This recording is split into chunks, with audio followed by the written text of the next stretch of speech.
Hello and welcome back to another video. So in today's video, to start off with anyway, we have the vet coming. So we have two cows who have not come bulling yet, Little Red and Snowflake. Little Red we'd probably get over because she was late enough calving. But Snowflake is well calved at this stage, and to be fair, she's usually like clockwork. So we're just going to get the vet in, check that everything is okay, and if we have to just give them an all injection to get them bulling, we'll do that just to keep everything going basically. So that's the first thing for the vet. And then while he's here as well, remember that bullock, one of the twins that I ringed but it didn't work and then the vet squeezed? Well, let's just say he still appears to be in the manly way, based on what I saw him doing with a heifer a couple of days ago. So I'm going to have to get the vet to look at him again just to make sure he's not going to do any damage. Now, the heifer he was doing the business with is fine. She's the big heifer that will be heading off probably in weeks, if not months. So there isn't a danger to her. Now, I hope he hasn't done the business because there's no way I'm sending her to the factory if he has. But the big concern with him would be that he'd bull the young heifers from last year who just aren't ready to be in calf. So look, the likelihood, I assume, is very small because, I mean, he's literally the uncastratable bull. But we're going to get the vet in to have a look at him, see what's going on. So look, I'll get him in, I'll do all that. The weather is very dicey, so I'll just let you know how we get on afterwards. I don't think I'll be able to record anything because it's blowing a gale out there. But we'll start off by me letting you know how that goes anyway, and we'll take it from there. So the vet has been and gone, and the two cows were looked at first, and both of them have the exact same issue. They both have a cyst on their ovary. So look, not the end of the world. Hopefully it's just a once-off and it's not going to be a reoccurring thing.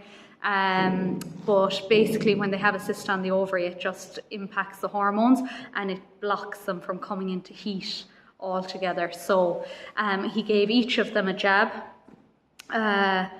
So that will sort that out, and they should come bulling in the next 3 to 5 days really. So hopefully that'll be all sorted. We'll get the two of them in and hopefully get them AI'd and sorted. Then we got the bullock out. The vet just said to be on the safe side he'd banned him, so he had to give him a shot for blackleg, just in case, basically tetanus. Then he had to give him a muscle relaxant because they're quite high up onto his leg, so it's very difficult to get the band around it. And it took some amount of time to get that band on him. Now, he was sedated, so he was very loopy and well behaved, so he was fine. But yeah, it was a serious job to get that done. Not by me, I was just standing there watching, holding his tail. But for the vet, it was a tough job now to get that done. So he has the band on. So hopefully now this means he's sorted at last. Because if he's not, I don't know what we're going to do, because we do not want to sell him. Now I am back down this evening.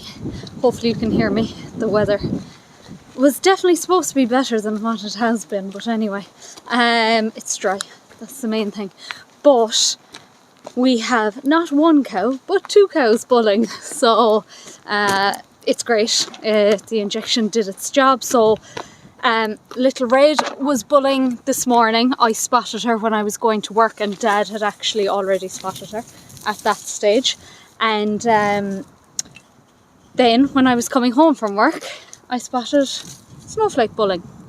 So I was saying to Dad, my poor Sheehan probably didn't have any interest, did he? Because we put Sheehan in case the bullock was a bit sore, you know, and didn't show any interest in the ladies because of that after his treatment the last day. But Dad said he did actually jump on one of them, alright, but he's in there now lying down while the twin is doing the business. As usual. Sorry, I'm up and down here. I can't do everything with one hand. I've brought some nuts to see if I can get them in.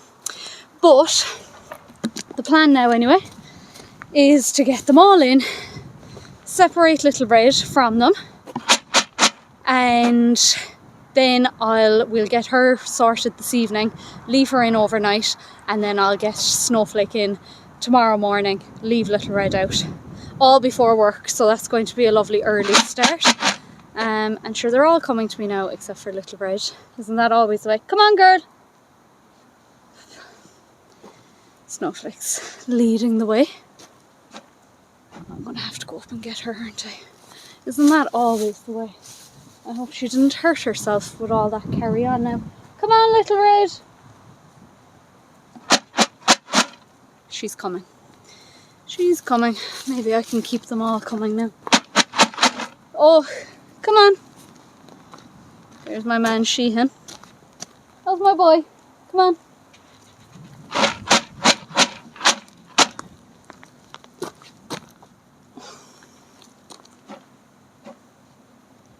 Nothing will stop that bullock, I swear to God.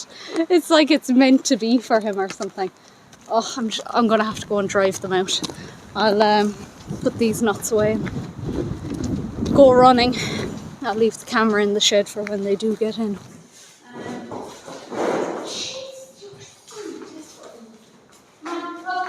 You stay away. She has come out.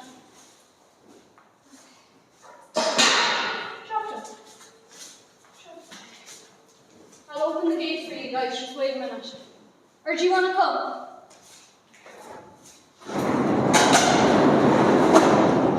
Oh my God. Sheehan, come on.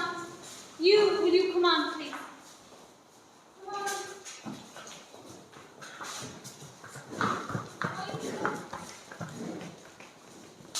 They gave me the awful run around there again. It's just as if they've forgotten everything I have taught them in the past 4 or 5 years recently. They just do not want to cooperate. But she's in anyway, and she's grand. I gave her a few nuts, but she's not a bit happy. Not surprising. But next thing I need to do now is go down to the ones below and give them a bit of fresh tail paint, because they seem to have been scratching off bushes and things, especially down there.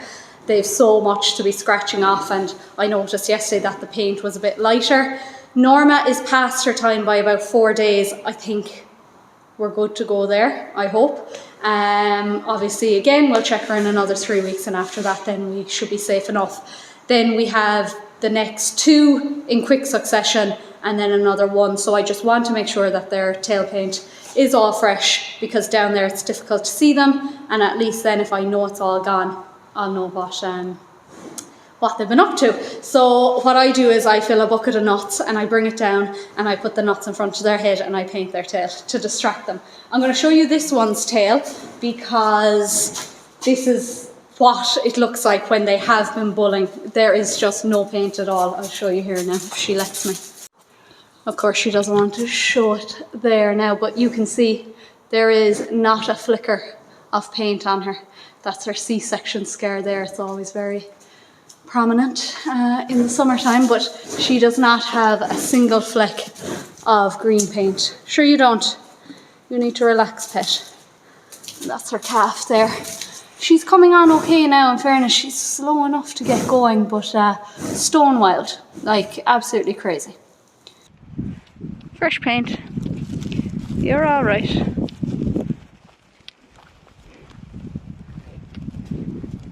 Fresh paint. And where's the other one? The red and white. Fresh paint. Some of the cows take absolutely no notice, but Little Red was a bit antsy and was flicking the tail and stuff, so it was a bit of a team effort here. Dad was holding her tail and I was just at her head, just talking to her and distracting her. She was just a bit wound up now this day for whatever reason, but yeah, she was fine out. She got her nuts anyway. And then all I did was come in with the tail paint then afterwards. This now was the first time I had seen the hair taken off an animal from the bulling, just from the friction of them being on top of them. So what I did was I put the tail paint on the top, then skipped the little patch and put more down the tail again, because I was a bit worried that it might sting her. I assume it wouldn't, but sure, I didn't want to be taking any chances anyway, because it looked uncomfortable for her. But yeah, then all I'm doing here now is letting her go. She's quite enough sometimes with the really antsy ones. Big Red was one, the poor girl, but we used to always just wait until the AI man left before letting her go, because she was a jumper and she used to get a bit worked up. This one, you can see she was very worked up, whatever was wrong with her, but once I let her go anyway, she was fine. Look, none of them like having their heads cut like that, which I don't blame them. So I was back out the next morning then to get Snowflake in and to leave her out. A gorgeous morning, you can see the sun shining in there, but it's always when you're in a rush before work that they just don't want to behave. So Snowflake was okay, then the calf was a bit difficult. Then trying to get the cows go everywhere. It's just, honestly now, and it's always when you're on your own as well. But her calf is a good sized calf as well. You can see him there. He looks nothing compared to her. She's as fat at the moment. There's Sheehan saying hi to everyone, as usual, but job done.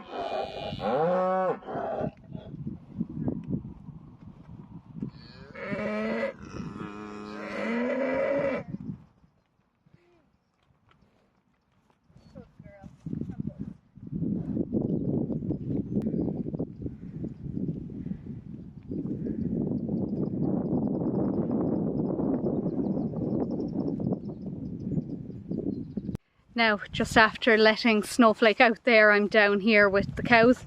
I just brought down some more lick buckets because I'm going to bring the other ones down. So I moved them from another field. They're gone mad for them. It is ridiculous. There's a head in each whatever thing I made, bucket. And then they were trying to get into the gate or at another one. They're gone mad for them. But it's a good thing, I suppose. But I might have an issue with a calf here. You can see him there behind me. I might give a better look if I can. He's Norma's calf. He doesn't look too bad now today, but yesterday I thought he looked very scrawny. Now when he got up today he did stretch and everything, but he's got a little bit of a scab on his nose and things, so I'll give you a look and see what you think. That's him there. I don't know, I just think he looks a little bit skinny.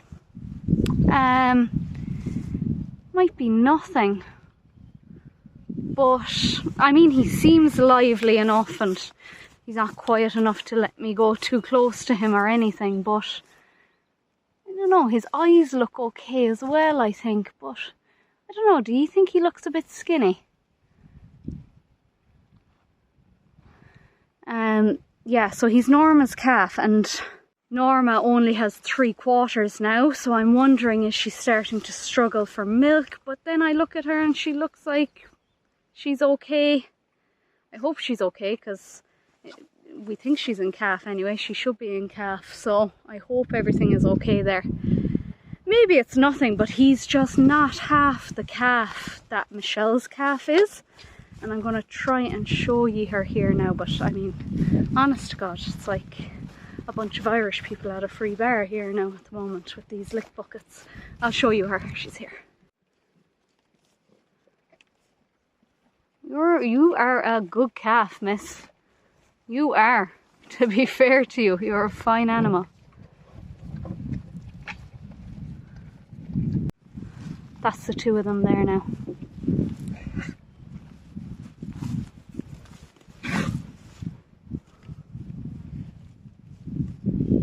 He's definitely smaller, a good bit smaller.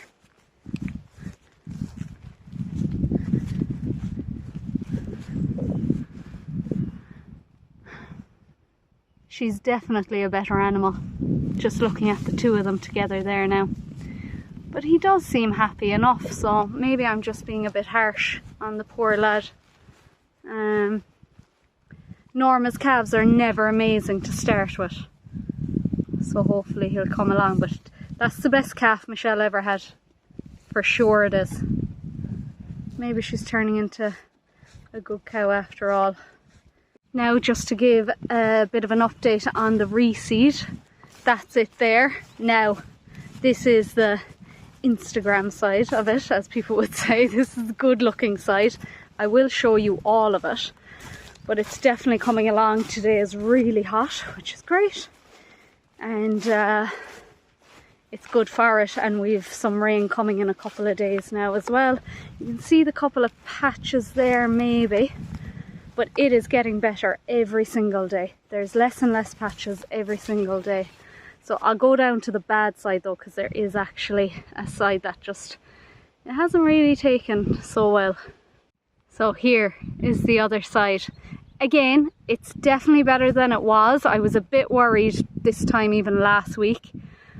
It is better. I don't know, is it just a bit stonier?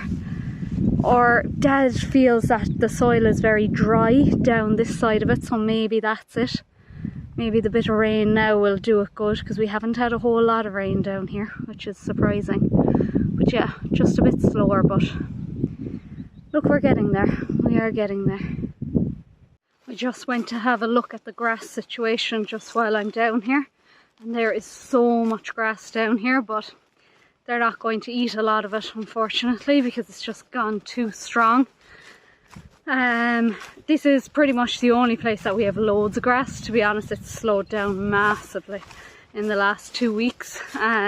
We will have grass ahead of them in the next field, but things would want to be picking up. Days like this helps, without a doubt. But yeah, they're going to have to make a better effort down here. They spend all their time up here in this field where they were at the lick buckets, and this fed fairly well, but there's an amount of grass down there, so they're just going to have to stick it out for another bit and feed it, because there's no way we're leaving that much grass behind us anyway. But I think everyone is happy enough. Yeah, like that little man is still up and he's eating grass away there, so maybe I'm just being a bit too hard on him, but he's definitely smaller than the others. But sure, you'll always have one of those, I suppose. I'm going to go up to the yard now where the tractors are, and I'm going to give you a quick update on that. Now, I got distracted yesterday and never got round to looking at the tractors, so as you can see, the 135 is still here. It's still in the same position it has been for, what, 2 weeks now. But it is going to go to a garage. I assume they're going to collect it because it's a different garage. It's just a bit further away because they're going to replace the tank. He's going to check it over. I think we're going to get the leak fixed as well. What did I say? It is the crankshaft seal, I think, is what's leaking. So they're going to do that as well. So hopefully by the time it comes back, it'll be absolutely flying it, because that'll be a bit of work done to it. Hopefully we can get it off soon, because I do want to get the muck out and away from the yard, because we want to do a few bits there as well, and it's just in the way. So that's that one. Then when the 135 comes back, we think we're maybe going to send the 390 to him as well, because it's very slow to start. Now, that might be because I'm used to just the 135 and it starts on the first turn, and you know, maybe not every tractor is like that when it's 50 or 60 years old. The 390 is, what, 32 years old, so it's not exactly brand spanking new, but if I don't give it heat, it takes forever to start. So we're just going to get him to check it. If he feels it's fine, it's fine. But if there's something that can be done to improve it, look, we might as well get it done. So my Nana's coming now. 2 seconds. Now, sorry about that. I had a few jobs to do there for Nana. But look, that's it. So we'll see what the prognosis is when both of them come back. But look, at least I have the backup. Now, I won't be doing a whole lot with the 135 when the 390 goes, but I'm hoping that'll just be a quick over and back job with any luck. But anyway, that's it for today. Look, it's just a bit of an update as to what's going on. If I'm being honest, I had a bit of a lazy week. I was just a bit tired and didn't really have any push to do anything in me. But I need to ramp it up now in the next coming weeks. We are going to get the shed sorted, hopefully get the plumbing sorted in there, and do the power washing and another few bits. So I'll pay for this lazy week, no doubt, but that's how it goes anyway, and that's grand. But look, thanks again for watching as always. If you liked it, give me a like, and if you haven't already done so, please subscribe. Thank you.